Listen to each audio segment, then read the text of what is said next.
আমি অত্যন্ত খুশি হলাম এই কথা যে আল্লাহ পাক যে কোরআন কারিমে বলছেন ইয়া আইয়ুহাল্লাযীনা আমানুত্তাকুল্লাহ ওয়া কুনু মা'আস সাদিকিন। এখানে তিনটা কথা আছে।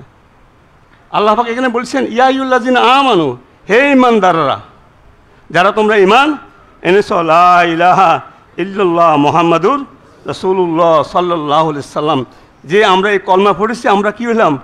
ঈমানদার। ঈমানদারের উপলক্ষে আল্লাহ বলতেছেন আমানুত্তাকুল্লাহ, তোমরা কি করো? ঈমান আনছো, ভালো কথা। এরপরে তোমরা আল্লাহকে ভয় করো। কাকে ভয় করো? আমানুত্তাকুল্লাহ, আল্লাহকে ভয় করো। কি আল্লাহকে কি ভয় করতে হবে? কীভাবে ভয় করতে হবে? হাক্কা তুকাতিহি ওয়ালা তামুতুন্না ইল্লা ওয়া আনতুম মুসলিমুন। আল্লাহর ভয় তো অনেক বড়। নাকি সাপ দেখলে যে ভয় হয়, বাঘ দেখলে ভয় হয়, এরকম ভয় নাকি? না, অনেক। যে ভয়ের কারণে আমরা এখানে একত্রিত হয়েছি, বলেন আলহামদুলিল্লাহ।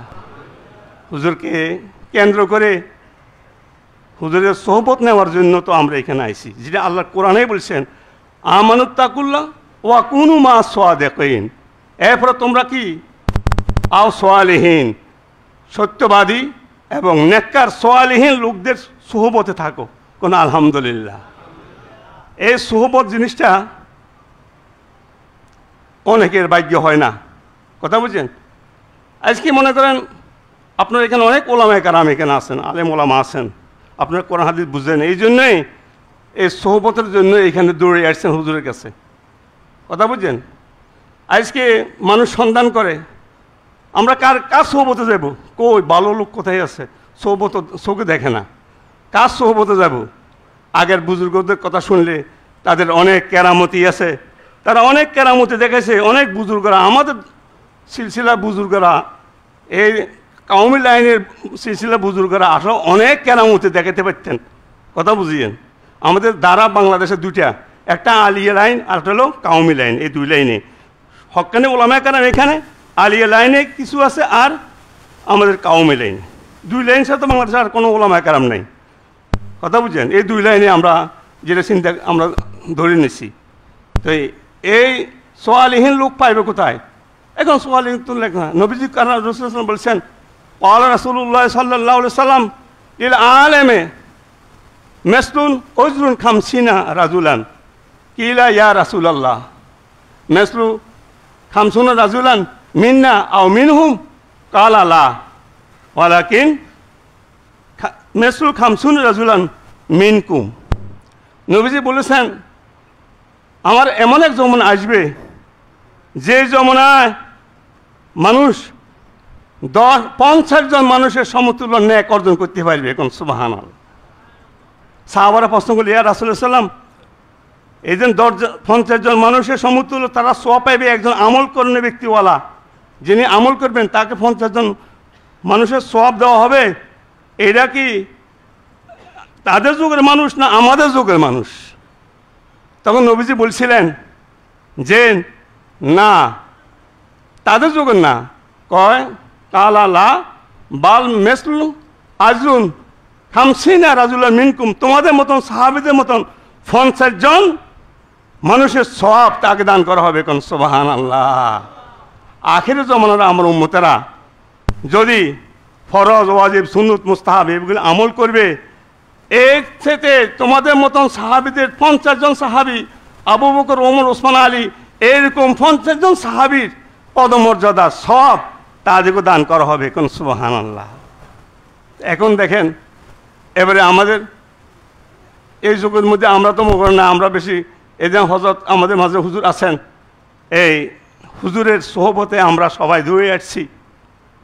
আমার ছেলেজন এখানে আসছে, আমিও তো আসছি না।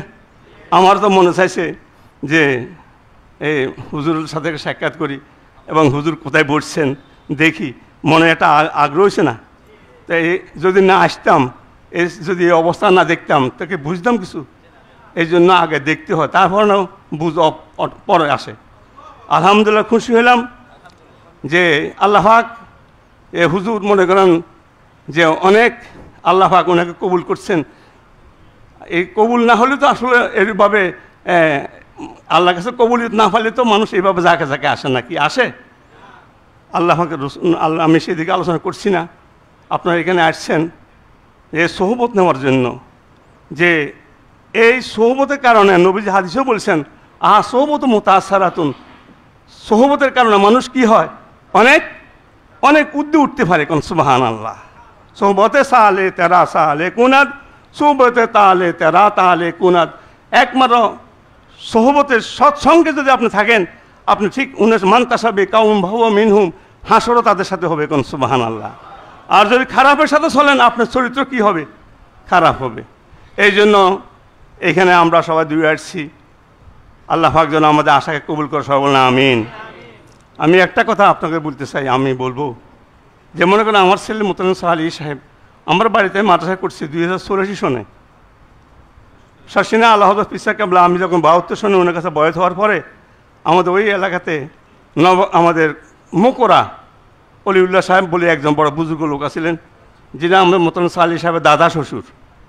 আমি উনার বড় সাহেবজাদার মেয়েকে বিয়ে করেছি মোহাম্মদ সাহেবকে। তো উনি হলেন খলিফা, মোকরা দরবার শরীফের খলিফা অলিউল্লাহ সাহেব। তো উনাকে আমার মাদ্রাসা দেওয়ার জন্য আনছিলাম যাত্রা করি, এবং ওনার কাছে বলছিলাম আমি মাদ্রাসা করব। মাদ্রাসার নাম দিচ্ছে ফেসরা দারুসুন্নাহ ইসলামিয়া দাখিল মাদ্রাসা, দারুসুন্নাহ মাদ্রাসা। তো এরপরে মনে করেন মাদ্রাসা হয়ে গেল, এখন মাদ্রাসা আছে। সে আমার মাদ্রাসা দাখিল ভালো রেজাল্ট করছে। ভালো রেজাল্ট করার পরে আমি তাকে কোনায় কোনায় পড়াবো। তো আমার ওস্তাদের কাছে বললাম, হুজুর আমাকে বললো তুমি তারে বয়সও ছোটো, শশিনে এখন দিও না। দাখিল পাস করে শশিনে গেলে ছোটো মানুষ, এখনও একটু স্বাস্থ্যমস্ত দেখা যায়। আর ও ছাত্র জীবনে তার লেখাপড়া তো 24 ঘন্টার মাঝে মানে 18 ঘন্টা লেখাপড়া করতো। কথা বুঝছেন? ভাত খাওয়াইতাম ভাবতাম না, বহুত কষ্ট করে ভাত খাওয়াইতাম। লেখাপড়া ছাড়া কিছু বুঝতো না, দিনে 24 ঘন্টা, বুঝছেন, ছোটোকাল। তো এরপরে ছোটো মানুষ তো শশিনা দিয়ে তুমি একটা কাম করো, আমার টুমসুর মাদ্রাসা দাও। আমার ওস্তাদ আলহাজ মাওলানা আলী ইউসুফ সাহেব, উনি ফুলগাঁও মাদ্রাসার প্রিন্সিপাল ছিলেন।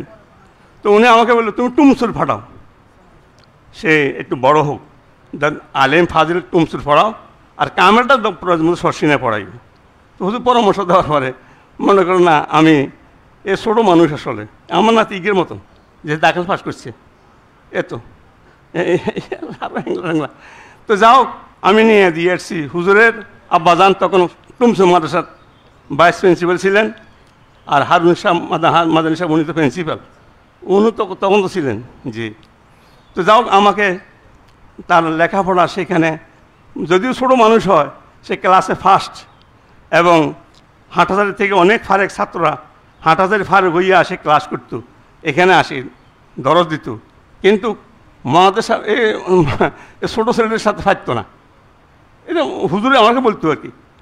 এরপরে মনে করো যাও সেখানে দাখিল আলেমে 5 নম্বর স্ট্যান্ড করলো, ফাজারে 9 নম্বর স্ট্যান্ড করলো। তা আমি আলেম পাস করার পরে আমি হুজুর লোক দেখা করছি।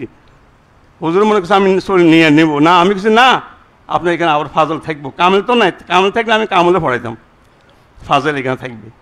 তো যা হোক সেখানে ফাজল পাস করে পরে কামেল শশিনে পাঠাইছি।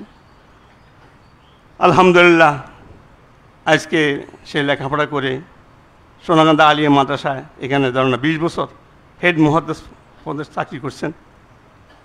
এখন তাদের মধ্যে কী ঘটনা ঘটছে মনে করেন সেখান থেকে এখন সে এইখানে আছে।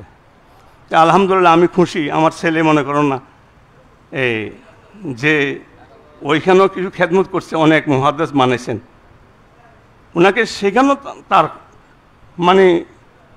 মানে খেয়াতির কোনো শেষ নাই। সোনাকান্দা দরবারে উনি দাঁড়াইলে বস সাজছে মতন সালি সব দাঁড়ালে সারা রাত শেষ। তো যা হোক এখানে হুজুর কাছে আসছে, আমি অত্যন্ত খুশি হয়েছি।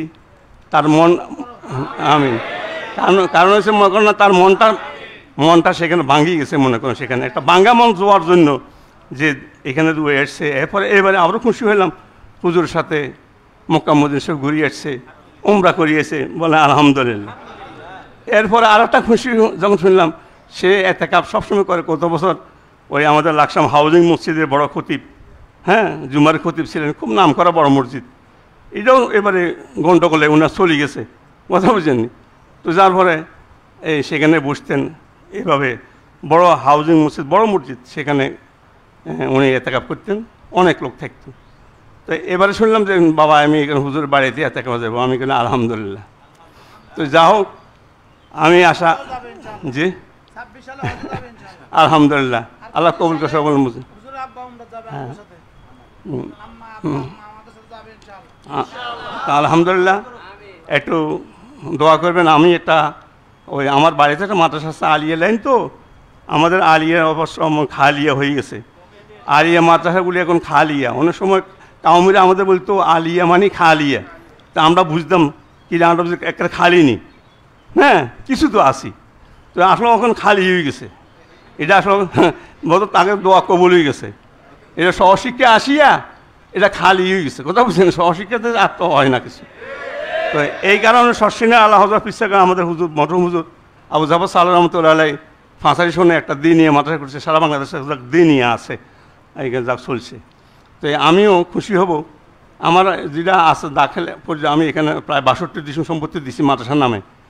আমার আরও বাড়িতে জায়গা সম্পত্তি আছে, অসুবিধা নেই। মহাতের সাহেব যদি হুজুরটা নেক নজর করে, আমি আশা, আমার মনের কথা আর কি, যদি মহাতের সাহেব আমাদের এলাকাতে এইভাবে একটা হুজুরের এই সিলসিলাতে এই লাইনে যদি আমার বাড়ির পাশে, আমার বাড়িতে খানকা আছে, এই খানকার সামনে আমার জায়গা সম্পত্তি আছে, কোনো সমস্যা নেই, ঘর দরজা করতে কোনো জায়গা সম্পত্তি কিনতে হইতো না, জমি আছে।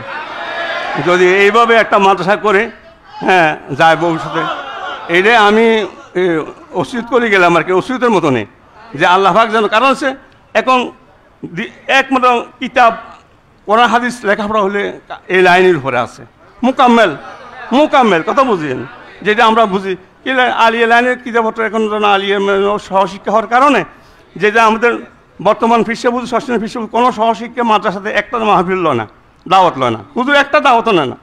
যতদিন যেতে যেটা আলিয়া মাদ্রাসা যেটা সহশিক্ষা, হুজুর মরহুম হুজুর থেকে এ বর্তমান দ্বিতীয় হুজুর জন্ম, উনিও কোনো সহশিক্ষা মাদ্রাসাতে কোনো দাওয়াত নিতেন না। এবং উনি বলতেন সহশিক্ষার হুজুররা যারা আছে আঙ্গারও বলতো তোমরা ইমামতি করিবে না, আমাদেরকে মানা করতেন ইমামতি করিবে না, কথা বুঝছেন। এখন তো মুশকিলে পড়ে গেছে, কথা বুঝছেন। তো যাক আলহামদুলিল্লাহ, এই দোয়া করি, এই বলি আমি হুজুরের নেক নজর এবং হুজুরের সোহবতে দিয়ে গেলাম।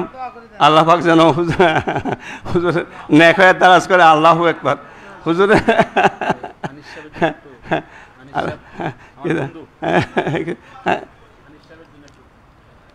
এই দুজনের টুমসুর একসাথে লেখাপড়া করছে, বুঝলেন, তারা ফাটাফাটি ছিল, একে বাড়িতে থাকতো এখানে, তারপরে এক হলে থাকেন তা তো টুমসুর একে একসাথে আল্লাহ করুন, হ্যাঁ যে ইনশাল্লাহ। এই বলে আমাকে দোয়া করবেন, আমি সব সময় নষ্ট করলাম। আসসালামু আলাইকুম রহমতুল্লাহ। আরো লোকজন নিয়ে আসবে, দপ্তরের কে আছে ওবায়দুল্লাহ, এক প্যাকেট খেজুর নিয়ে আসো, হুজুর আম্মা লাগে আমাদের ব্যাগে করে দিও, এক প্যাকেট খেজুর ভরা দিয়ে দিবেন, পয়সা নিয়ে খাওয়ান, এতে আর থাকবো না, যাবো একটা তুর্কি আছে, এটা খুব বেশি আচ্ছা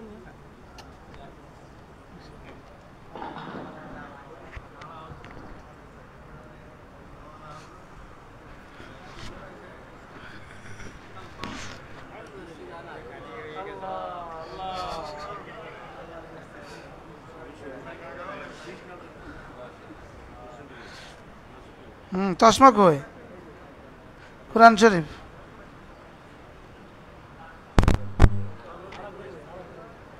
আরাম করে বসেন, আপনি কি লেছেন না? মাশাআল্লাহ। হারুন মামা কেমন আছেন? খালু যে আসেনি, জাকির ভাই আছে, আপনার পরে তার জায়গা নাই, আপনার পিছিয়ে তার জায়গা নাই। জি মাশাআল্লাহ। কোনো মোতাকে বাইরে বসবেন না, খবরদার, কোনো মোতাকে বাইরে বসবেন না। হ্যাঁ, মুরব্বীদেরকে একটু দাও বাবা, ছোটরা একটু উঠা বড়দেরকে একটু জায়গা দিও। এই ডানে বামে একটু জায়গা আছে এখনো। এই যে ভাই আসেন, এই কি নাম, মাজারের আব্বু,